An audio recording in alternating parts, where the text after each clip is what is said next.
Fitzgerald Kennedy, do solemnly swear I, John Fitzgerald Kennedy, do solemnly swear that you will faithfully execute the office of President of the United States that I will faithfully execute the office of President of the United States and will, to the best of your ability, and will, to the best of my ability, preserve, protect, and defend the Constitution of the United States. preserve, protect, and defend the Constitution of the United States.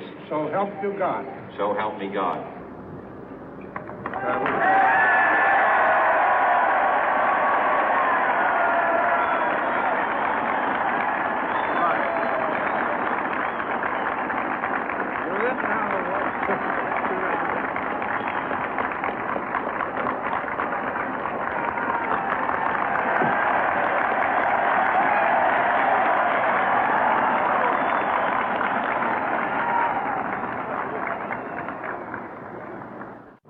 Vice President Johnson, Mr. Speaker, Mr. Chief Justice, President Eisenhower, Vice President Nixon, President Truman, Reverend clergy, fellow citizens. We observe today not a victory of party, but a celebration of freedom, symbolizing an end as well as a beginning, signifying renewal as well as change. For I have sworn before you and Almighty God the same solemn oath our forebears prescribed nearly a century and 3/4 ago. The world is very different now, for man holds in his mortal hands the power to abolish all forms of human poverty and all forms of human life. And yet the same revolutionary beliefs for which our forebears fought are still at issue around the globe. The belief that the rights of man come not from the generosity of the state, but from the hand of God. We dare not forget today that we are the heirs of that first revolution. Let the word go forth from this time and place to friend and foe alike that the torch has been passed to a new generation of Americans born in this century, tempered by war, disciplined by a hard and bitter peace, proud of our ancient heritage, and unwilling to witness or permit the slow undoing of those human rights to which this nation has always been committed and to which we are committed today at home and around the world.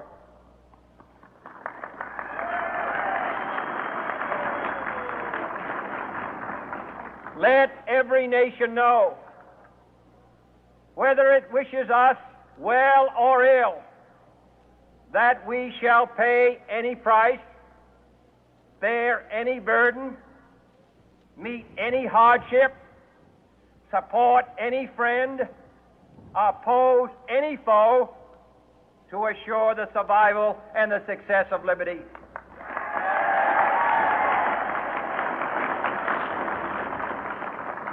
This much we pledge and more.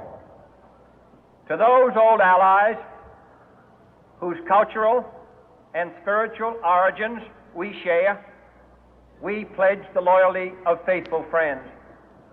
United, there is little we cannot do in a host of cooperative ventures. Divided, there is little we can do, for we dare not meet a powerful challenge at odds and split asunder. To those new states whom we welcome to the ranks of the free, we pledge our word that one form of colonial control shall not have passed away merely to be replaced by a far more iron tyranny. We shall not always expect to find them supporting our view, but we shall always hope to find them strongly supporting their own freedom, and to remember that in the past, those who foolishly sought power by riding the back of the tiger ended up inside.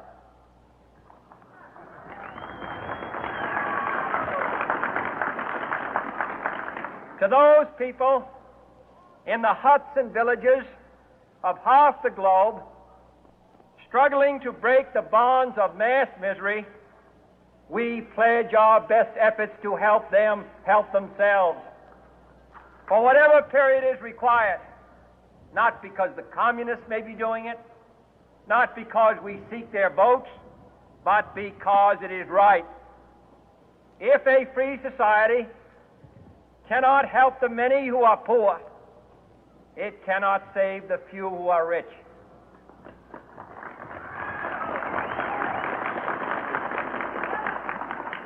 To our sister republics south of our border, we offer a special pledge to convert our good words into good deeds, in a new alliance for progress, to assist free men and free governments in casting off the chains of poverty.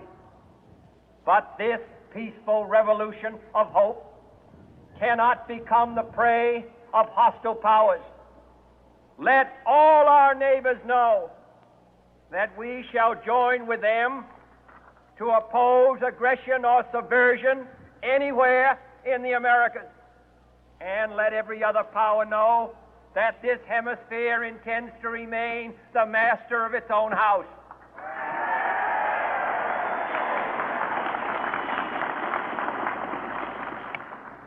To that World Assembly of Sovereign States, the United Nations, our last best hope, in an age where the instruments of war have far outpaced the instruments of peace, we renew our pledge of support to prevent it from becoming merely a forum for invective, to strengthen its shield of the new and the weak, and to enlarge the area in which its writ may run.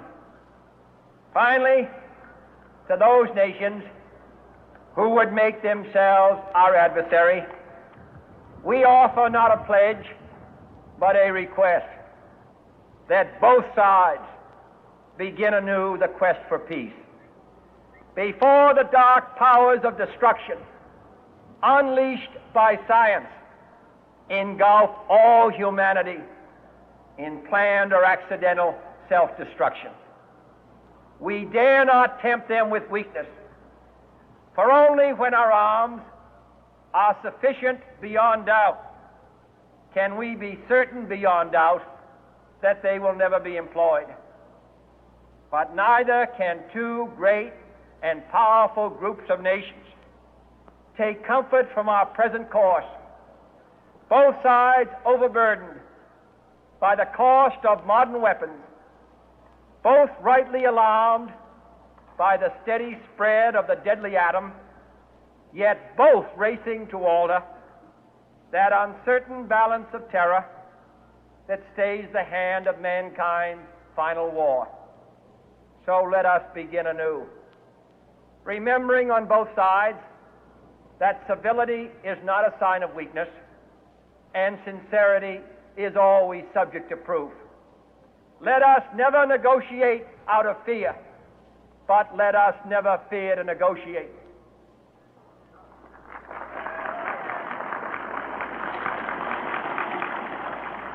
Let both sides explore what problems unite us, instead of belaboring those problems which divide us. Let both sides, for the first time, formulate serious and precise proposals for the inspection and control of arms, and bring the absolute power to destroy other nations under the absolute control of all nations.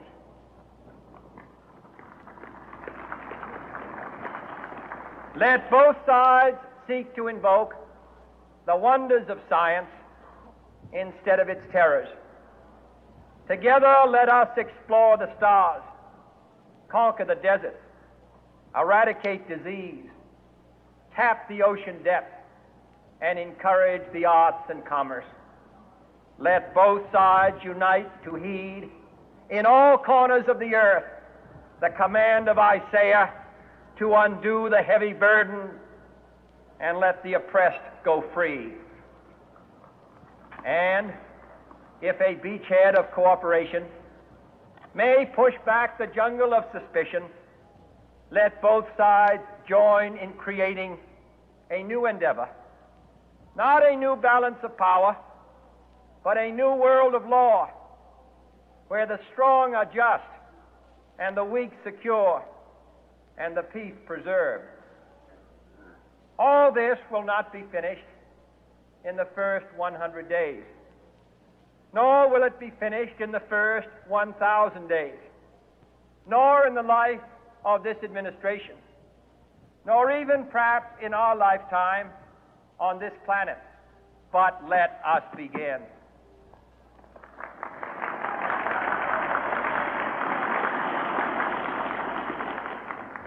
In your hands, my fellow citizens, more than mine, will rest the final success or failure of our course. Since this country was founded, each generation of Americans has been summoned to give testimony to its national loyalty. The graves of young Americans who answered the call to service surround the globe. Now the trumpet summons us again, not as a call to bear arms, though arms we need, not as a call to battle, though in battle we are, but a call to bear the burden of a long twilight struggle, year in and year out, rejoicing in hope, patient in tribulation, a struggle against the common enemies of man, tyranny, poverty, disease, and war itself. Can we forge against these enemies a grand and global alliance, north and south, east and west, that can assure a more fruitful life for all mankind? Will you join in that historic effort?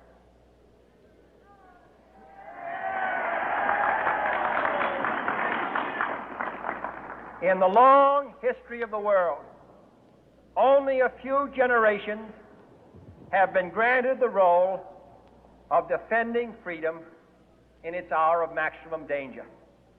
I do not shrink from this responsibility. I welcome it.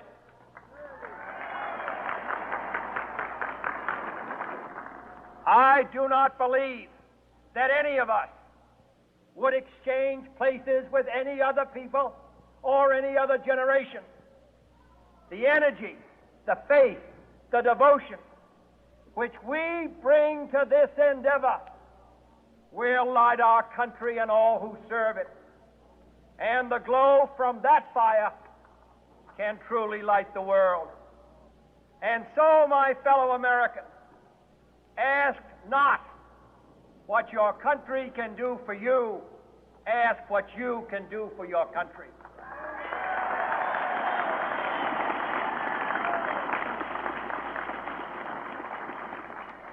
My fellow citizens of the world, ask not what America will do for you, but what together we can do for the freedom of man.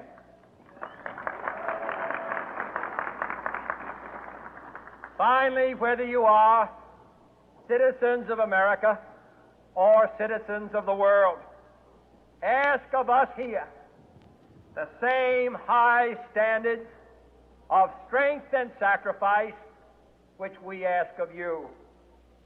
With a good conscience, our only sure reward, with history the final judge of our deeds, let us go forth to lead the land we love, asking His blessing and His help, but knowing that here on earth, God's work must truly be our own.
every group has their problems.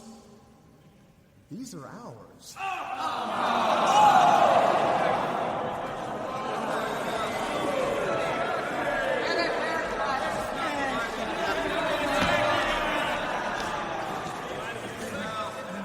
Good evening, ladies and gentlemen.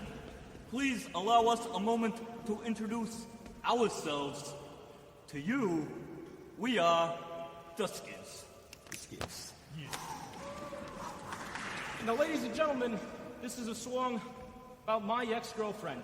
Yeah, mine too. Is she here? Hey, shut up. Hey, Maestro, let me get a C flat.